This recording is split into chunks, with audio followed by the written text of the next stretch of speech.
오늘 우리에게 주시는 하나님 말씀입니다. 마가복음 1장 1절에서 11절 말씀입니다.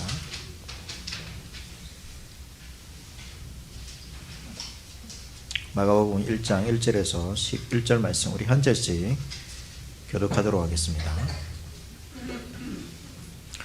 하나님의 아들 예수 그리스도의 복음의 시작이라. 선지자 이사야의 글에라 내가 내 사자를 야 앞에 보내노니 그가 내 길을 준비하리라. 광야에 외치는 자의 소리가 있어 이르되 너희는 주의 길을 준비하라. 그의 오실 길을 곱게 하라.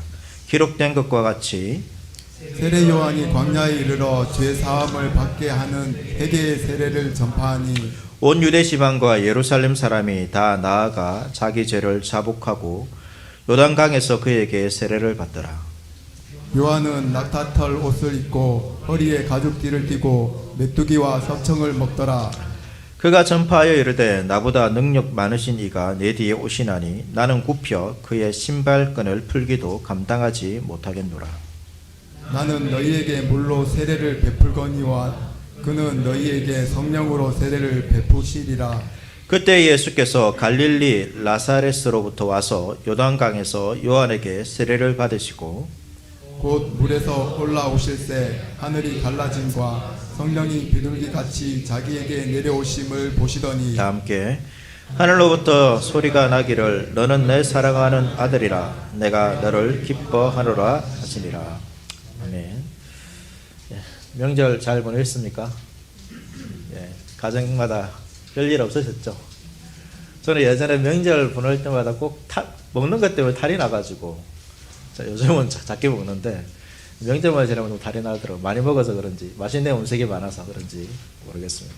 하여튼 가정들마다 주님의 크신 은혜와 복이 가득하기를 바라겠습니다. 우리 마가복음 말씀을 이제 살펴보게 됩니다. 이 마가복음을 기록한 마가는 예수님의 제자는 아닙니다. 하지만 그는 매우 이른 시기에 예수님을 알게 되고 만나고 믿게 된 것 같습니다. 그래서 이 바울과 함께 또 동력하게 되었고 베드로와 함께 또 이렇게 동력을 했던 사람입니다. 처음에는 약간 부족한 부분이 있었지만 후기에 기록된 마가에 대한 이야기를 보면 마가가 훌륭하게 어떤 사역을 신실하게 감당했다라는 그런 표현들이 성경에 기록되어 있습니다.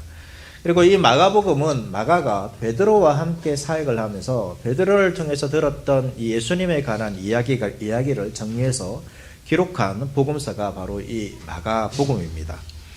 이 마가복음은 복음서 전체 복음서 중에서 가장 짧은 복음서죠. 그만큼 또 이야기가 또 빠르게 진행되고 있다는 것을 우리가 읽다 보면 알게 됩니다.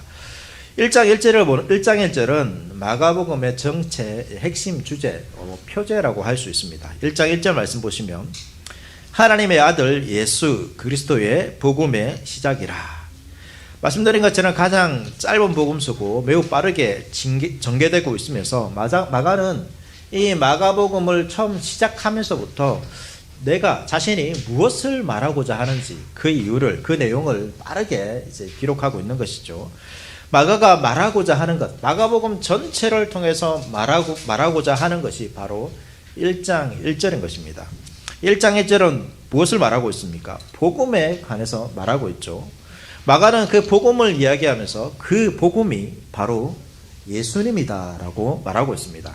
그리고 그 예수님은 하나님의 아들이시고 그리스도이고 복음의 시작이다라고 말하고 있는 것이죠. 이 복음, 여러분 이 단어는 우리가 지금은 거의 세상에서 잘 안 쓰죠. 잘 안 씁니다. 교회 안에서만 쓰는 단어가 어떻게 보면 복음이라 할 수 있습니다. 하지만 예수님 당시에 이 복음이라는 단어는 이 교회 안에서 믿는 듯 신자들 안에서 쓰여졌던 단어가 아닙니다. 본래는 로마 사회에서 이제 사용되는 그런 단어였고, 이 복음, 이 유앙겔리온입니다. 우리가 자주 쓰는 단어이기 때문에 이 헬라어로 유앙겔리온, 들어두면 좋습니다. 이 전투에서 이제 어떤 전쟁을 했을 때 승리의 소식, 또 왕궁에서 어떤 황제가 그 다음 황제가 태어났을 때 그 소식을 전하는 그 내용이, 그 단어가 바로 이 복음이라는 단어였습니다. 그래서 이 교회 안에서 쓰여졌던 단어가 아니라 일반 사회에서 쓰여졌던, 사회에서 좋은 소식 이랬을 때 그 단어가 바로 복음이었던 것이죠. 이게 예수님 오시기 전에도 결국 이제 복음이라는 것이 이 세상에 있었다라고 볼 수 있습니다. 사람들은 세상에서 이 복음을 기대한 것이죠. 그래서 복음이라는 소식을 듣기를 원했습니다. 그리고 기다렸습니다. 간간히 이 복음이라는 소식이 들리기도 했고 그 소식을 듣고 기뻐하기도 했습니다. 하지만 얘네 실망할 수밖에 없었죠. 왜냐하면 이 세상에는 복음이라는 소식이 있지만 참된 복음이 아니기 때문에 실망할 수밖에 없는 것입니다. 위대한 인물이 태어났습니다. 그 사람을 통하여서 나라가 확장되어지고 전쟁에서 승리하고 나라가 평안을 찾았다라는 소식을 들을 수도 있습니다. 그게 복음이겠죠. 그렇지만 어떻습니까? 세상의 역사 가운데서 그러한 일들이 오래 가지 않는다는 것을 우리는 세상 역사를 통해서 볼 수 있습니다. 그리고 아무리 위대한 사람이라 할지라도 결국은 시간이 지나면 사라지는 거죠. 아무리 좋은 소식이라 할지라도 결국 어떻게 됩니까? 시간이 지나면 사라져 버리는 것입니다. 그러한 시대에 마가는 누가 복음이라고 말하고 있습니까? 예수 그리스도가 복음이라고 말하고 있습니다. 결국 이 말은 어떤 말이냐면 예수님이 왕이시라는 말과 똑같습니다. 복음이라는 단어가 어디에 쓰여 있습니까? 대부분 왕들에게 쓰여진 것입니다. 왕궁에 쓰여진 것이죠. 왕에 통하여서 지도자를 통하여서 들려지는 좋은 소식이 바로 복음이었습니다. 그런데 마가는 그러한 시대 가운데 예수 그리스도가 복음이다라고 말하고 있죠. 그 말은 무슨 말입니까? 예수님이 왕이라는 것입니다. 복음의 시작이라는 말은 새로운 왕이 이제 탄생했다, 새로운 나라가 시작했다라는 그 말이 바로 복음의 시작입니다. 그렇기에 이 마가의 이 선언, 복음의 시작이다, 예수가 복음이다, 이 선언은 그 사회에서 엄청난 선언인 것이죠. 잘못 이해하면 어떻게 됩니까? 마치 새로운 나라, 노말을 뒤집는 새로운 나라가 등장한 것처럼 보여지는 거죠. 실제로 영적으로는, 세상적으로는 그렇습니다.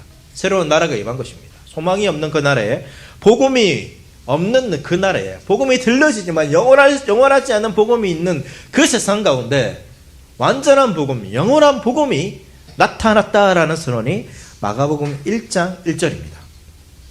그래서 세상에서 복음을 찾지 못한 사람들에게 어떻게 보면 이 소식은 매우 가슴 뛰는 그러한 소식인 것입니다. 비참한 가운데 그 이 세상에서 그 어떤 것도 이곳에서 벗어날 수 없는, 좋은 소식을 기대할 수 없는 그러한 삶을 살아가는 사람들에게 이 복음이라는 소식은 놀라운 소식인 것이죠.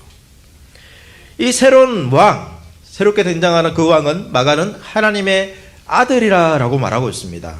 사람으로부터 시작된 그 왕이 아니라 하늘로부터 시작된 왕이라는 거죠. 사람의 모양으로 나타나셨지만 그분은 본질적으로 하나님이라는 것입니다. 사람과 비교할 수 없는 존재라는 것이 하나님의 아들인 것이죠. 하나님의 아들이기 때문에 그분은 어떤 분이십니까? 하나님이십니다. 세상의 왕궁에 태어난 사람들은 이 사람에 의해서 태어났기 때문에 사람의 왕입니다. 사람입니다. 하지만 새로 오신 이 왕은 이 왕국에서 사람에 의해서 태어난 것이 아니라 하나님께서 성령을 통하여 이 땅 가운데 보내신 하나님의 아들이라는 것을 마가는 우리에게 알려주고 있습니다. 세상으로부터 시작된 왕이 아니라 하늘로부터 왕이 왔다는 소식인 것이죠. 그리고 예수님은 그리스도입니다. 메시아라는 것이죠. 그리스도라는 말은 하나님의 기름 부음 받은 자입니다. 구약에서 선지자, 제사장, 왕들이 하나님의 일을 맡아 시작할 때 이 기름 부음을 받았습니다. 예수님께서도 그리스도라는 것입니다. 기름 부음 받은 것이죠. 그래서 예수님의 사역을 통하여서 이러한 선지자, 제사장, 왕들의 모습이 드러나는 것입니다. 예수님만이, 말씀이신 그 예수님만의 진리의 말씀을 전파하는 마지막 참된 선지자인 것이죠. 그리고 자신의 몸으로 제사를 드렸습니다. 우리와 하나님 사이에 참된 중보자로서 대제사장이 되었다라고 성경은 기록하고 있습니다. 또 연약한 우리를 위해서 왕이 되시어서 우리보다 먼저 가서 싸우시고 사탄과 죽음의 권세를 물리치시며 우리를 구원하셨고 이 땅을 살아갈 때에도 우리를 지키시고 인도하시는 분이 바로 이 예수님이십니다. 그 예수님을 그리스도라고 마가는 이야기하고 있는 것이죠. 사람들은 어떻게 보면 이러한 존재가 이 세상에서 나타나기를 기다렸습니다. 복음의 소식을 기다린 것이죠. 그러나 그러한 기대 가운데 필요한 사람들은 나타나지 않았습니다. 하지만 그러한 기대가 있는 그 시대에 마가는 이제 복음이 나타났다라고 선언하고 있습니다. 그리고 그 복음은 누구입니까? 예수 그리스도입니다. 저와 여러분은 어떻습니까? 저와 여러분들에게 어떤 소식이 여러분 복음입니까? 자녀를 키우고 있는 분들에게 자녀의 성적이 좋은 것, 뭐 좋은 회사에 취업하는 것, 그것이 복음입니까? 우리가 돈을 버는데 돈을 많이 버는 것, 좋은 차와 좋은 집에 사는 것, 그것이 복음입니까? 세상을 바라보면서 정치와 경제와 의료와 과학과 이 문화 등 이 세상이 지금보다 조금 더 발전해서 더 나은 세상이 되었다는 것이 여러분 복음의 소식입니까? 혹시 그러한 것들을 더 우리가 기대하고 있지 않습니까? 그러한 것들을 무시할 수는 없죠. 그것이 좋은 소식이기는 합니다. 그러나 그러한 소식은 좋은 소식처럼 우리에게 잠시 기쁨을 줄 수 있는 것입니다. 참된 복음이 아닌 것이죠. 어떻게 보면 유사한 복음이라 할 수 있습니다. 복음과 유사하기 때문에 우리에게 기쁨을 줄 수는 있습니다. 하지만 영원한 기쁨은 주지 못합니다. 그것만을 붙들고 살아가는 자들은 그 복음에 의해서 실망할 수밖에 없는 것이죠. 사람을 붙든 사람은 사람에 의해서 좋은 소식을 얻기도 하지만 때로는 그 사람에 의해서 큰 실망과 낭만을 얻게 됩니다. 세상의 것들, 돈을 의지하는 사람도 마찬가지죠. 풍족할 때가 있습니다. 그러나 어느 순간 그것이 다 사라질 때도 있습니다. 그 좋은 소식이 자신에게 비참함의 소식을 전해주는 것이 바로 이 세상의 것입니다. 완전하지 않기 때문이죠. 완전한 복음이 아닌 것입니다. 그런데 우리에게 마가는 참된 복음이 있다라고 말하고 있는 것입니다. 참되고 영원한 복음, 그것은 무엇입니까? 예수 그리스도입니다. 예수님만이 복음입니다. 그분은 결코 우리를 실망시키지 않습니다. 우리가 그 복음에 합당한 삶을 살지 못하는 경우가 있다 할지라도 그 복음은, 예수 그리스도는 그러한 우리까지도 다시금 일으켜서 주님의 뜻 가운데, 복음 가운데, 하나님 나라 가운데 살게 하시는 것이 바로 예수 그리스도입니다. 예수님은 복음이시고 그 복음은 완전한 복음입니다. 그 복음이신 그 예수 그리스도께로 오시기를 바랍니다. 2절부터 이 마가는 세례 요한을 이야기하고 있습니다. 세례 요한이 등장하는데요. 마가는 세례 요한을 먼저 구약 말씀을 인용하면서 소개하고 있습니다. 2절과 3절 말씀 보시면, 선지자 이사야의 글에 보라, 내가 내 사자를 내 앞에 보내노니 그가 내 길을 준비하리라. 광야에 외치는 자의 소리가 있어 이르되 너희는 주의 길을 준비하라. 그의 오실 길을 곧게 하라. 기록된 것과 같이. 선지자 이사야의 길을 주로 인용하고 있지만 마가는 이제 출애굽기의 말씀과 말라기 말씀도 같이 합해서 인용하고 있습니다. 이 말씀을 통하여서 세례 요한을 먼저 예수님보다 세례 요한을 먼저 소개하고 있는데, 세례 요한의 역할이 무엇인지 담겨 있기 때문에 그렇습니다. 세례 요한은 왕의 길을 준비하는 자였습니다. 왕의 길을 준비하는 것이죠. 왕이 가기 전에 그 길을 먼저 준비하는 사람이 이 세례 요한이었다는 것입니다. 오늘날도 마찬가지죠. 뭐 대통령이나 나라의 지도자가 다른 나라에 갈 때 어떻습니까? 바로 가지 않습니다. 먼저 선발대를 보내죠. 준비하는 사절단을 먼저 보냅니다. 그 준비하는 거죠. 사우디의 왕자 같은 사람은 어떻습니까? 우리나라에 오면 호텔 하나를 통째로 빌리죠. 통째로 빌립니다. 그 돈이 얼마겠습니까? 그만큼 돈이 많겠죠. 하여튼 통째로 빌립니다. 통째로 빌려서 먼저 그 사람들을 보내서 준비시키고 왕자가 그것을 갑니다. 그런 것처럼 세례 요한의 사역도 그런 것이라는 거죠. 왕이 오시기 전에 이 세례 요한이 먼저 그 길을 준비하는 사람입니다. 그래서 마가는 세례 요한을 먼저 소개하고 있는 것입니다. 세례 요한을 소개함을 통하여서 이 세례 요한 뒤에 오시는 분이 누구라는 것이죠? 왕이신 예수님이라는 것입니다. 예수님이 왕이시라는 것을 말해주고 있는 것이죠. 마가는 이 세례 요한의 사역을 소개하면서 이 왕이신 예수 그리스도를 통해 새 출애굽의 역사가 나타날 것을 선포하고 있는 것입니다. 세례 요한의 임무는 새로 오실 그 메시아의 길을 준비하는 것이죠. 땅을 평탄케 하고 준비시키는 것입니다. 고르게 하는 것입니다. 예수님의 오심은 단순히 정치적인 메시아의 나타남이 아니라 하나님의 나타남인 것입니다. 하나님 나라가 임했다, 도래했다는 것을 세례 요한을 통하여서 말하는, 지금 보여주고 있는 것입니다.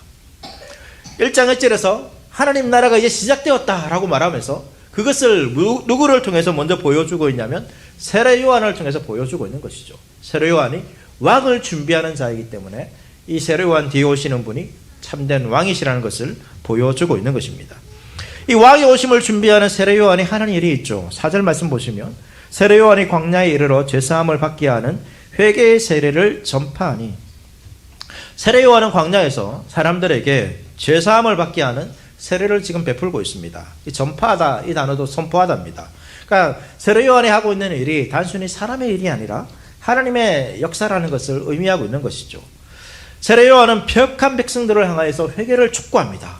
그리고 마가복음에는 이 촉구하는 내용이 없는데 누가복음을 보면 이렇게 나와 있습니다. 누가복음 3장 7절 말씀에 세례 요한이 세례로 바르러 나오는 무리에게 이르되 독사의 자식들아 누가 너희에게 일러 장차 올 진노를 피하라 하느냐. 이렇게 매우 강하게 독사의 자식들아 라고 말하면서 그 뒤에는 이제 도끼가 나무 뿌리에 놓였다. 심판이 곧 있을 것이다. 너희가 회개해야 된다라고 이렇게 세례 요한은 선포한 것입니다. 이 회개를 촉구하는 세례 요한의 말을 듣고 믿음으로 화답하는 사람들에게 세례 요한이 세례를 베푼 것이죠. 그리고 이 세례 요한이 베푸는 세례는 예수님을 통해서 성취될 성령을 통하여서 베푸실 그 세례의 이 완성된 것을 보여주는 하나의 그림과 같은 것이었습니다. 세례 요한이 그 완성된 구원을 여는 역할을 한 것이죠. 그러면서 세례 요한은 자신이 누구인지 명확하게 지금 알고 있습니다. 세례 요한은 사람들에게 자신은 주님의 신발끈을 푸는 것도 감당치 못할 미천한 종이라고 말하고 있습니다. 이 당시 종들이 있는데 이 손님들이 오면 그 신발끈을 푸는 종들이 있습니다. 종들 중에서 가장 미천한 종들이 바로 그 일을 했다고 합니다. 왜냐하면 그 당시의 신발은 이제 지금처럼 좋은 신발이 아니라 샌들을 신고 다니고, 그 당시에는 이제 포장이 잘 된 길을 다니는 것이 아니라 그 흙이 많은 그러한 곳을 다녔기 때문에 발이 상당히 쉽게 더러워졌습니다. 그곳을 다녔기 때문에 이 신발끈을 푸는 사람들, 발을 씻기는 종들이 있는 것이죠. 근데 세례 요한은 그것도 자신이 감당하지 못하겠다라고 말하고 있습니다. 그만큼 자신이 미천하다고 말하고 있는 것이죠. 어떻게 보면 세례 요한은 그 당시의 사람들에게 이스라엘에서 가장 인기 있는 사람이었을 것입니다. 이 자신이 펼친 이 세례 운동을 통해서 수많은 사람들이 이 세례 요한에 왔고, 사람들은 이 세례 요한이 메시아가 아닐까라는 그렇게 기대를 가지고 있었습니다. 수많은 팬들이 있었던 것이죠.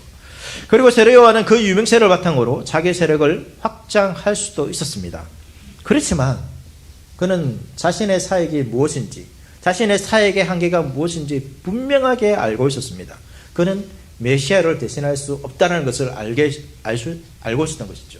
자신이 세례를 베푸지만 이 세례는 메시아가 베풀 세례를 대신할 수 없다는 것을 사람들에게 분명하게 선포한 것입니다. 이처럼 우리는 자신의 정체성을 주님 앞에서 이런 명확하게 가져야 합니다. 우리는 가끔씩 자신의 성공을 두고 하나님을 잊어버린 채 자신의 능력을 과신할 때가 있죠. 목사님들 중에도 그런 분들이 있습니다. 이 사역에서 너무 큰 성공을 한 나머지 자신을 추적하는 사람들이 많으면 마치 자신이 하는 말이 하나님의 말처럼, 하나님의 생각처럼 이렇게 표현하시는 분도 있습니다. 물어보면 그렇지 않다라고 말하고 있지만 그렇게 하시는 분도 있죠.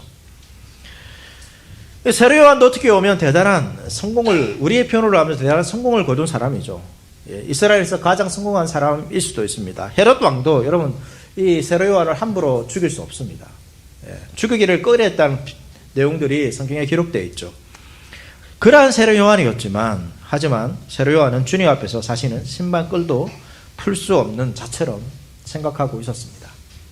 자신의 정체성을 무엇인지, 자신이 어떠한 존재인지, 어떠한 일을 해야 하는 사람인지, 아무리 수많은 사람들이 그를 메시아라고 말한다 할지라도 자신은 자신의 역할들을 알았던 것입니다. 이처럼 우리는 어느 상황에 있든지 여러분 우리의 정체성을 잊지 말아야 됩니다. 이 교회에서 신앙생활뿐만 아니라 여러분 세상에서도 마찬가지입니다. 우리 저인기 이사님 기도했는데 우리 좋은 일이 있을 때 감사합니다. 근데 잠깐이죠. 시간이 지나면 마치 내가 한 것처럼 생각할 때가 있습니다. 나의 능력으로 이룬 것처럼 생각할 때가 있는 것이죠. 주님 없이도 살아갈 수 있다라고 우리가 입으로는 말하고 있지 않지만 우리의 삶으로 이렇게 살아갈 경우가 있습니다. 주님을 잊었지만 여전히 살아가고 있는 것이죠. 그것이 무슨 말입니까? 주님 없이도 살아갈 수 있다고 생각하는 것이죠. 우리는 어떠한 일이 있었든지 여러분 주님의 종임을 잊지 말아야 됩니다. 우리는 주님의 일을 하는 사람이고 주님의 일을 대신할 수 없습니다. 주님 없이도 그 일을 할 수 있는 사람이 아닙니다. 항상 주님의 인도함 없이는 살아갈 수 없는 왕과 같은 존재라는 것을 잊지 않아야지만 우리가 마지막까지 주님 안에서 살아갈 수 있다는 것을 기억해야 됩니다. 아무리 내가 능력이 있고 많은 사람들이 당신은 능력이 있습니다, 당신은 대단합니다 추정한다 할지라도 여러분, 우리가 그 가운데서 교만해서는 안 되는 것입니다. 우리는 주님 없이는 살아갈 수 없고 결코 주님보다 앞서 행하는 자가 되어서는 안 된다는 것을 기억해야 하는 것입니다. 세례 요한이 이렇게 광야에서 회개의 세례를 선포하고 있었습니다. 그런데 그때 어떤 일이 생깁니까? 예수님께서 오시는 것이죠. 9절 말씀 보겠습니다. 그때 예수께서 갈릴리 나사렛으로부터 와서 요단강에서 요한에게 세례를 받으시고, 세례 요한의 세례는 누구에게 베푸는 세례입니까? 회개가 필요한 사람들, 죄지한 사람들에게 베푸는 세례가 바로 이 세례 요한의 세례입니다. 하지만 예수님은 죄가 있습니까? 없습니까? 회개의 세례를 받으실 필요가 없습니다. 죄가 없기 때문에 세례를 받으실 필요가 없죠. 도리어 세례 요한이 예수님에게서 세례를 받아야 합니다. 그런데 예수님께서 세례를 받으신 것입니다. 왜 받았을까요? 예수님께서 세례를 받으신 것은 세례를 받아야 할 죄인과 자신을 동일시한 것입니다. 자신이 죄인이 된 것과 마찬가지입니다. 구약에서 짐승을 가져오지 않습니까? 짐승을 가져와서 우리 죄를 대신해서 짐승을 제물로 바칠 때 어떻게 합니까? 가지고 온 사람이 짐승의 머리에 손을 댑니다. 그래서 그렇게 되면 이 사람의 죄가 이 짐승에게 넘어간 것으로 하나님께서 간주해 주시는 것입니다. 비슷한 것입니다. 죄인의 세례를 받으심을 통하여서 예수님께서 죄인이 되신 것입니다. 이것은 예수님께서 십자가에서 달려 죽을 그 죽음을 상징하고 있습니다. 세례를 받았을 때 여러분 하늘이 갈라지죠. 이 갈라진다는 단어가 마가복음에서 또 다른 곳에 쓰여지는데 어느 곳에 쓰여지고 있냐면 예수님께서 십자가에 달려서 죽으실 때 성서에서 휘장의 위로부터 아래로 찢어지는 그 사건이 일어납니다. 그 찢어질 때 사용되었던 단어가 바로 이 하늘이 갈라진다라는 이 단어입니다. 예수님의 죽음을 가리키는 것이죠. 이미 예수님의 이 사역의 시작하기 전부터 세례를 받으실 때부터 예수님께서 어떠한 분으로서 이 땅에 오시는지, 어떠한 왕으로서 이 땅에 오시는지, 어떠한 왕으로서 그의 백성들을 인도하고 구원하시는지 보여주고 있는 것입니다. 하나님 나라의 성취가 십자가를 통해서 이루어지고 이 왕이신 예수님께서 우리의 섬김을 받으신 것이 아니라 우리를 섬기는 종으로서 이 땅에 오셨다는 것을 세례를 통해서 보여주고 있는 것입니다. 또 광야에 오셔서 예수님께서는 세례를 받으십니다. 이것은 우리 왕이신 예수님께서 어떤 분인지 보여주고 있습니다. 그럼 광야는 어떤 곳입니까? 광야는 고통과 외로움의 장소입니다. 힘들고 아프고 슬픔이 있고 우리 자신이 깨어진 절망과 낭망이 있는 장소가 광야입니다. 우리가 그런 광야를 지날 때가 있죠.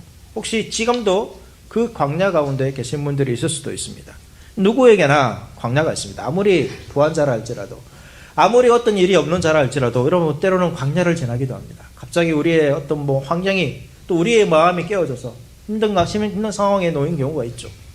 괜찮다가도 어느 순간에 마음이 힘들어질 때가 있습니다. 그러한 광야가 있는 것이죠. 누구에게나 광야가 있습니다. CCM 중에서 광야를 지나며라는 여러분 찬양이 있습니다. 그 가사를 보면 이렇게 되어 있습니다.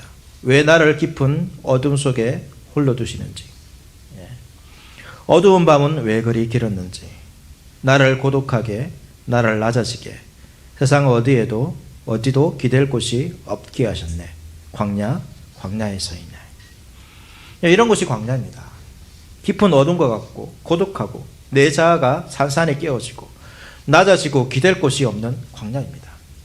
아무리 친밀한 그 사람도 때로는 똑같지만 왠지 자신에게 어떤 도움이 되지 않는 홀로 세상에 있는 것 같은 그러한 상황들이 있는 것입니다.